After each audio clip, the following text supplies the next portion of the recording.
Hello guys, ayan, so panoorin natin yung isa sa mga hinaing ng kababayan natin tungkol sa Meralco bill niya. Okay, so umabot na to ng 16M, okay, 16 million views. Nag-trending talaga to. Ayan, so sabay-sabay natin panoorin.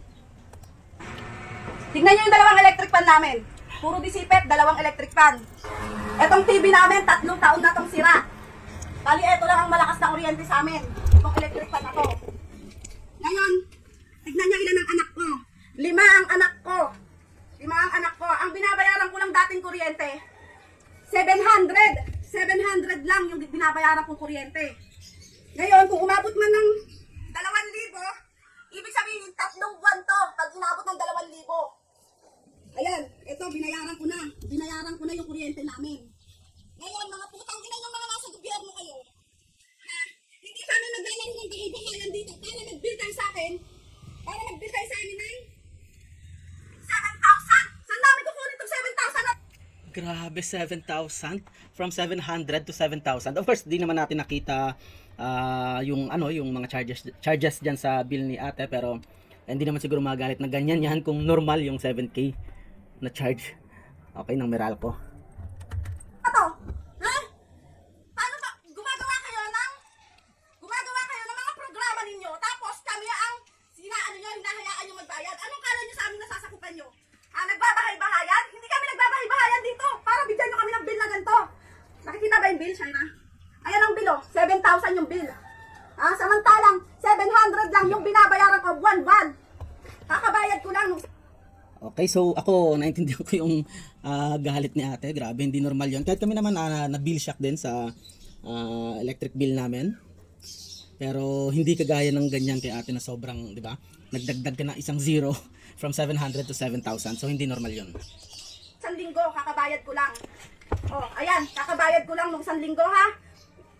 2,000 yan. Nag-balance ako ng 600. Bali, isang buwan lang. Hindi para paabutin nyo ng ganito kalaki. 7,000 yung bill namin. Ha?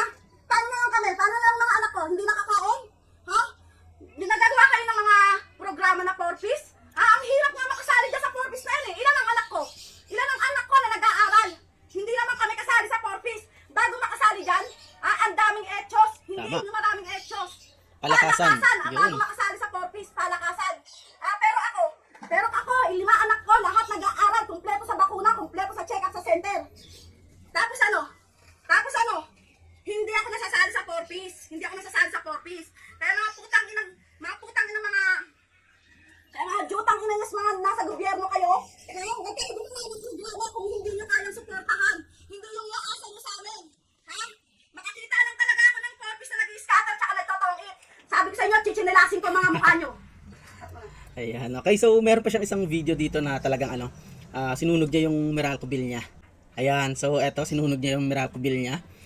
At yun nga, again, naintindihan natin yung hinaing ni Ate. Kaya hindi natin masisisi kung bakit niya nagawa to. Pero of course, grabe, sobra naman talaga, sobrang laki ng tinaas ng bill niya. Hindi katanggap-tanggap.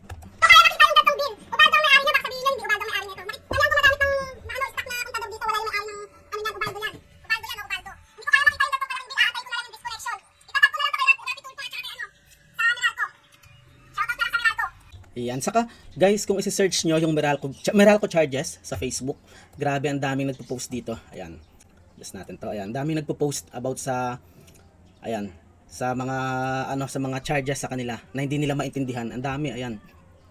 Grabe. Okay, mga na-bill shock.